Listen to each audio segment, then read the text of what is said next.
Alright guys, so I forgot some things in the last video. I had to clean up. I was feeling a little too much like a hobo, so a few things that I forgot to mention. I do use this. It is a portable shovel. When you're out in the middle of nowhere, it's probably the best way to go. You know, it's about as natural as it can get. I mean, that's how animals have always done it.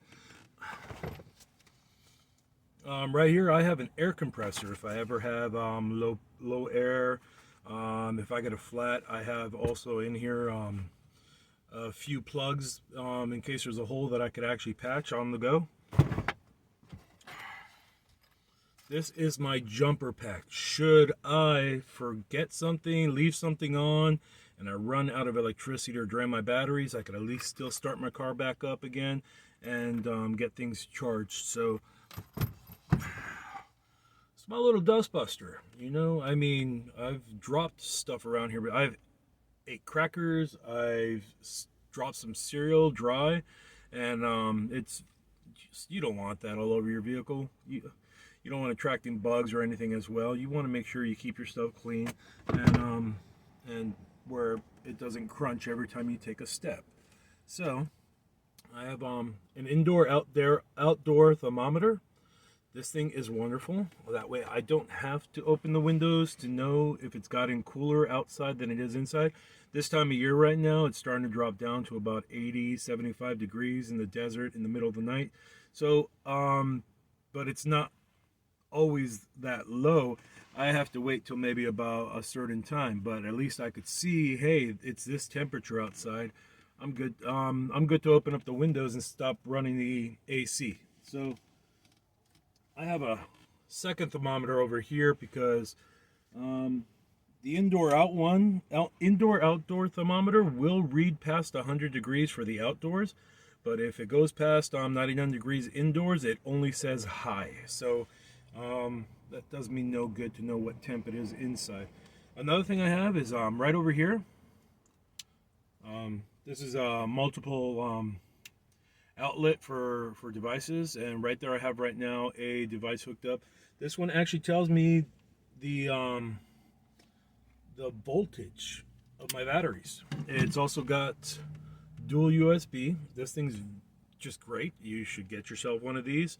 If your battery's at 14 is pretty much max for a 12-volt battery. That means you are fully topped off. If you are down to bottom 12 going into 11 volts, you are seriously running low on power and you should charge up or start shutting devices off.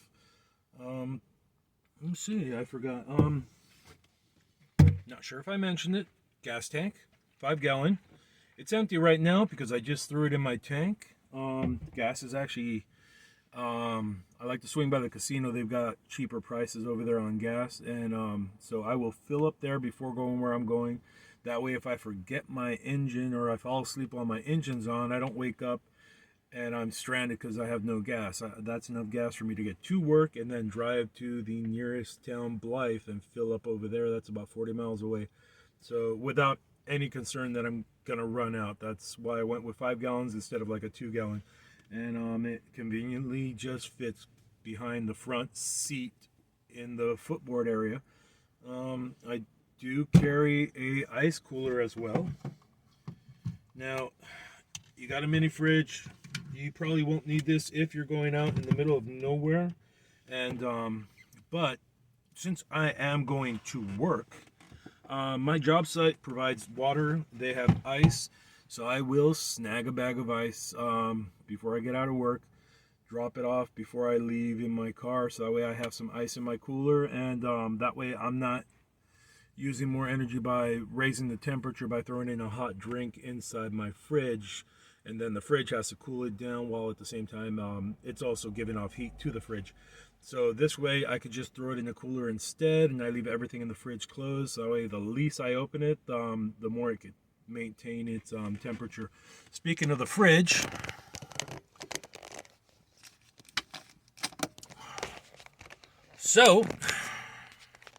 hold on. So, when you hit your brakes on a fridge like this, unless it's sideways, which it still can happen if you make a hard turn, stuff inside will bust the door open and go flying all over the place inside your cab. It's happened to me a few times because I forgot to latch it. The other benefit of that latch on a fridge like this is if you decide to have any alcohol with you, I'll have whiskey every once in a while. If the bottle is left, if the bottle still has whiskey, technically you have an open bottle. And I know that there's some rules that if it's in the back in a living area, it's fine, you can carry it. But I'd rather just not chance it. So I'll throw that bottle inside the fridge, throw a lock on there. Should I get pulled over? No, you can't look in my fridge. It is locked. Get a warrant. And then in most cases, if they ask you, well, what you hiding? I will be very simple. Look, right now, technically, it is a closed container because it is locked in the fridge. You make me open that fridge, I now have an open container. Most officers I know some people say otherwise, but I really believe most officers are decent people. So I'm sure they would be like, okay, well, I get it. You don't want to be breaking the law, basically. You want to stay out of trouble. So that's why I got that latch there, just a precaution, as well as to keep it closed. I think. So I've got AAA and AA's. Just buy yourself a decent pack of these things, a multi-pack. You're gonna go through them. You're gonna have to change your lights every maybe. Depending on how long you leave them on, it could be every 3 days. It could be every week and a half. I don't know how long you could go without using up the power, but eventually you're going to have to change the battery. So it's good to have those on hand. I think that covers everything. Today's my day. I head out. I just finished folding all my clothes. I just washed all the sheets and the covers and I put everything in. I'm going to start loading up my van in order to head out for a 6-hour drive. And, yeah. You guys stay safe on the road. This is Dr. Taco. I'm out. Hey, guys. So, as usual, I forgot a few things in the last video. I don't control the temperature only with window dressings. I actually went ahead and lined everything. The roof, and the doors. Only thing I didn't do was the 2 back quarter panels, but the back door is also lined with also 1/2-inch foam board in order to help with the insulation, make sure no air is getting through as well. That helps in controlling temperature a little bit more. Sorry, I was about to move. Then what happened was, here's another thing. This is a lamp and it is a bug zapper at the same time. You don't get the spark that you want, but I have quite a few little bugs in there right now that are just, they get stuck there, they are dead, they're fried. So that helps, and I hang that, light it up. That's just in case some bugs do get in, like if I step in and out of the van at that moment, you open a window, 3 mosquitoes and a Jehovah's Witness tend to just come right in. So, you know, I'll start that over.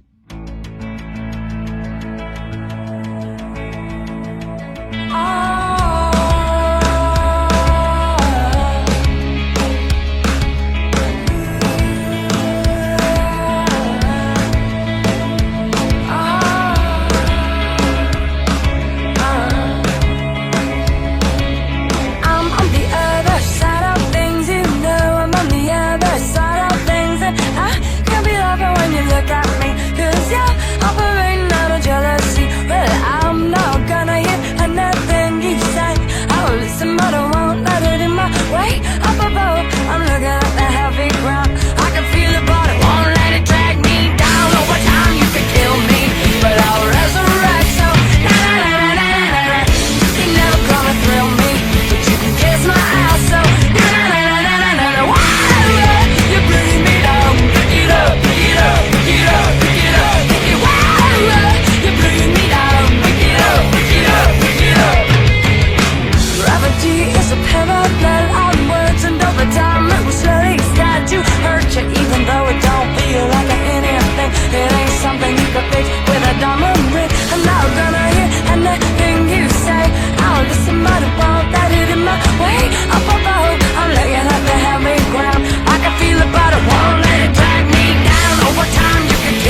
Alright guys, I just arrived to my spot where I like to park for the nights. It is extremely dark out there. There is no covering. That's just how it is outside right now. Don't believe me? Here, I'll take off this one if you want.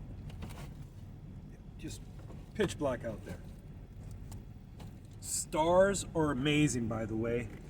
I would show you, but the truth is I don't think my phone could actually contrast and show you what the stars look outside, but it is beautiful out there. So on my cooler, basically what I do is I take 2 gallons of my water for drinking and I freeze it ahead of time before I'm leaving. So that way, basically, that 4 small bottles of water, and then I throw like my Monsters and all that stuff in on the bottom as well. That way, it's already getting cold. I already have ice in there. Basically, I don't bother buying ice until basically I am at my last stop before I get here. The time now is 9:32. I left at 11:30. So normally it's a 6.5 hour drive if I make no stops whatsoever and just head straight over here.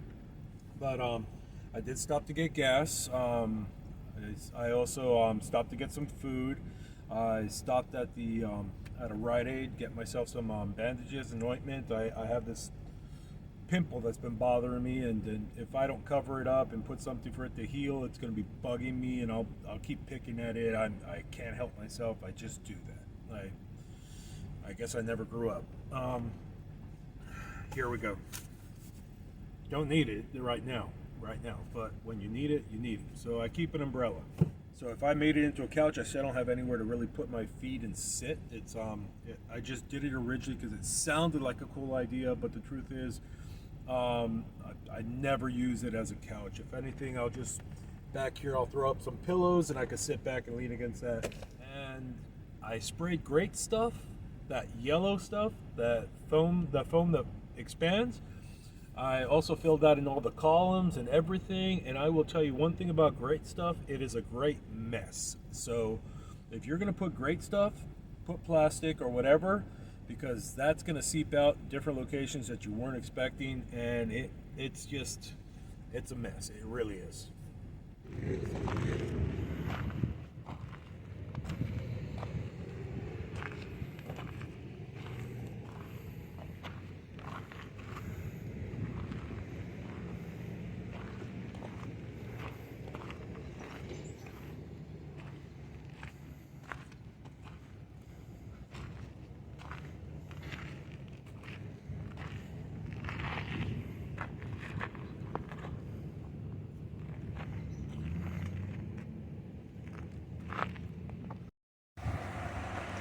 Alright guys, so that's what this looks like in stealth mode. I do not have shiny reflectives at night.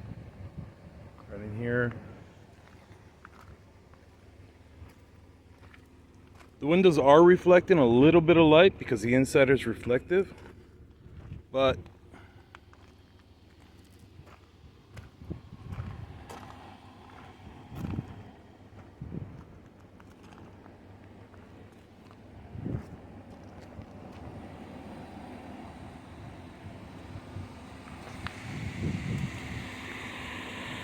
so I've turned all the lights on the inside. Here, let me see. That's the only spot I could see it. Right there. You could see light for a second.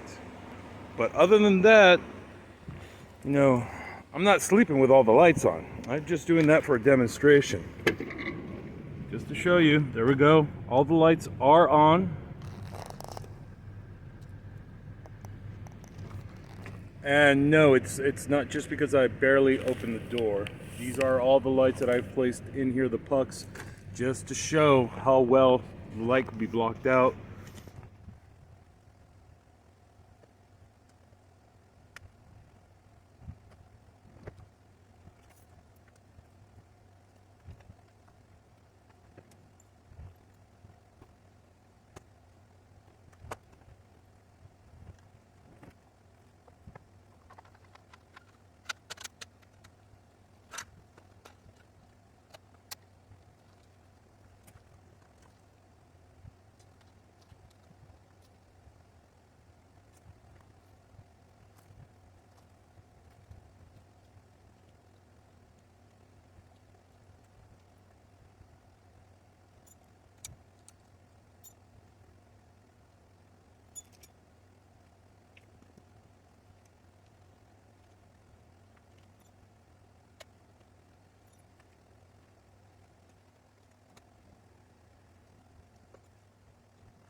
Sorry about that. My phone's been messing around with me. So what I did up here was basically on this right here. This is a rod. It is a 3/4 EMT going to a 1/2 inch EMT. I could basically pull the pin out,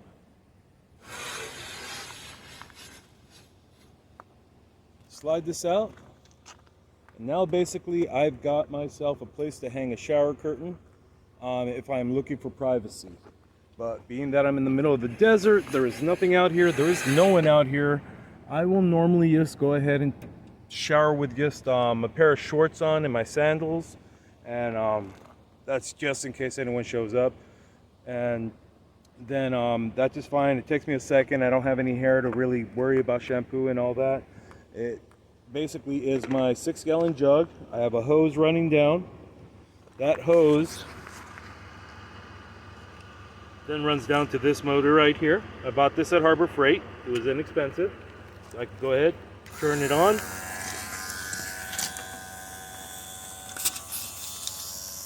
I got water. It is a DC motor, so I can hook it up to my engine. Now, leave your engine on if you're going to do this. That motor does suck up power. Last thing you want to do is kill your battery because you're taking a shower. But yeah, that's how I go about taking a shower out here. Just basically the motor, basically the motor hooked up to a set of garden hoses. One goes to the tank to siphon the water. The other one goes to just a basic garden hose that goes in and does the job just perfectly. Okay. Hey guys, so it is Sunday, 8 o'clock in the morning. I just have to get ready to go by 12 o'clock for my wonderful commute.